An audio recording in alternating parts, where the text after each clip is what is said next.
Hi, I'm Susie Matheson from the Pink Daisy. Welcome to my store.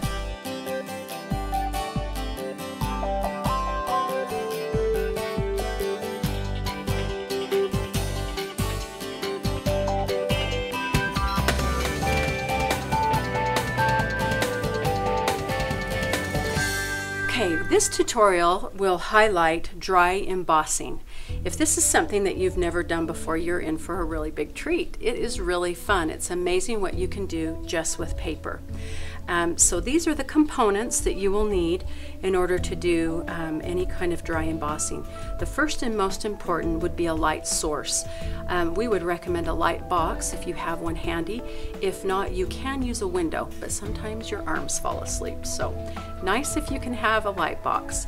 Also, we've got a brass template, embossing tissues. You do need a stylist, and then these are the papers that we'll be using for this particular card.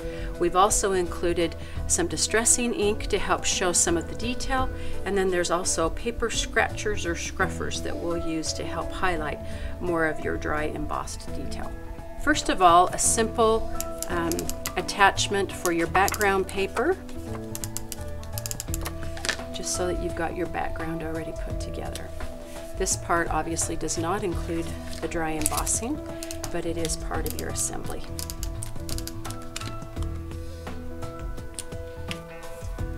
We'll set those aside. These papers have been cut in order to do the dry embossing. This is the order that you'll layer in order to do dry embossing. It will be your light source, then a template, and then your paper. Your paper should have a white core or a white back. That way you'll be able to push the image through the color, and then you'll be able to either distress it or ink it. But you'll face the white paper towards you. You'll use your embossing tissue. That gives it a nice slick surface so that you can run your stylus through. On your stylus, you want to use the whitest part. This is used for just very fine detailed little itty-bitty embossing, where this needs to be used on most of your embossing so you don't rip your paper. And what you'll do is you'll just follow the lines.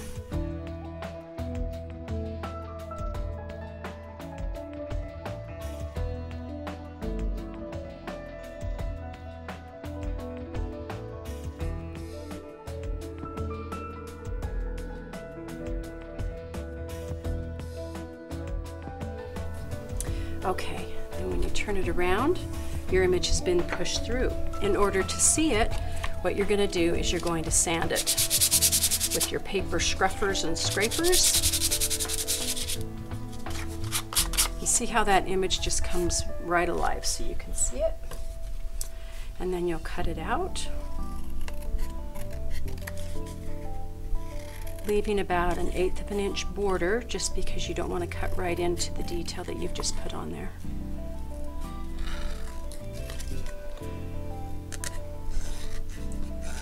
And we'll set this one aside. Next we'll do the ribbon. We'll do the same thing, place it on top. Use that little, this is the best kept secret.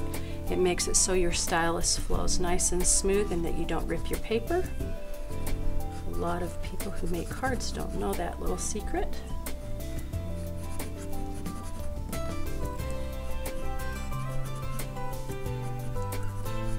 Make sure it's better to go around twice with a medium pressure than once really hard and rip anything.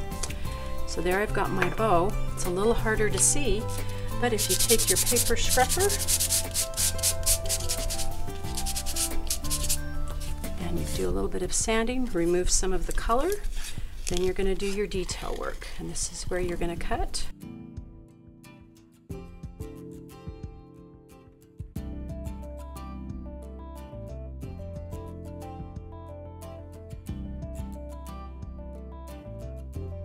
Okay, so we're getting close. As you can see, now we've got that piece. Okay, and as far as our little tag, we've got a piece of white paper here.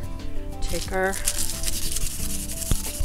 little wax paper, kind of the difference of rubbing your fingers down a chalkboard versus just having something go nice and smooth. So it's really nice just to have it go a little easier. Now you'll notice because this is white, I don't have the ability to, I can sand all I want and there will be no change. So if you take your distressing ink, you can just take this is antique linen, just rub it very lightly. We'll cut off a lot of this excess so it won't even matter. Remember, perfection is not what we're after, we want it handmade. Now you can see more of the detail of my tag. And again, we're going to cut this out, but we're going to leave that little edge. Better to leave a little edge than to cut right on top. You don't want to lose your three-dimensional look. So as we go to assemble this card, we've got our present, we've got our tag, and we've got our bow. We also have, in the finished one, we have got ribbon that we've tied around as well. So we'll go ahead and just attach everything. This one can also be trimmed up. Just going to put that tag right over where that other tag was. In our kits, we have foam squares somewhere. I found them. This foam square, what it does is it just helps give some dimension. It just pops the bow up so it looks three-dimensional. The lights have melted it on top. There we go. Okay, so what we'll do is attach, first of all, majorly edit that one.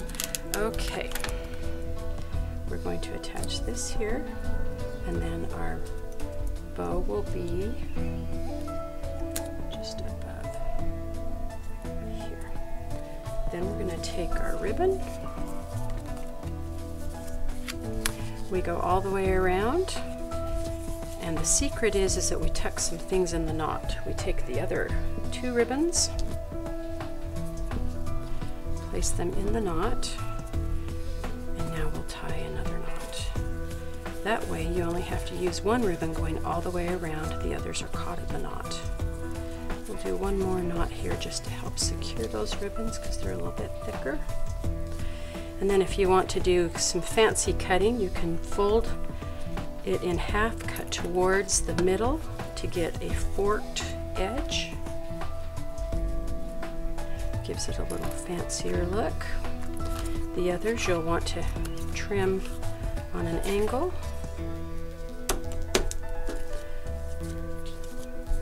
Or we can also make this one just as fancy as the last one by folding it, cutting it in half, or cutting it down the middle. So you've got a pretty fancy bow. And then you'll take your embossed piece and attach it.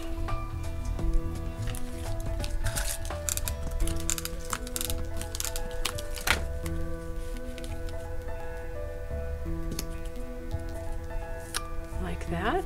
And then to make it finished, you'll go ahead and attach it to your size A2 card. This card already opens, got a nice glossy white finish, and you put that on there. For a final finishing touch on anything that you emboss, you ought to do something to your envelope. I've got a cute little template right here and a really fun little thing to do, and the person getting it will notice it because they have to open up from the back.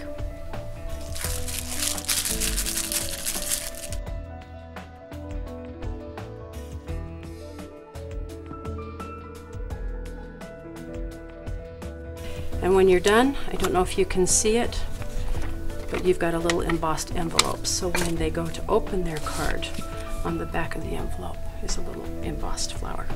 Pretty cute, huh? I'd want to get that for my birthday.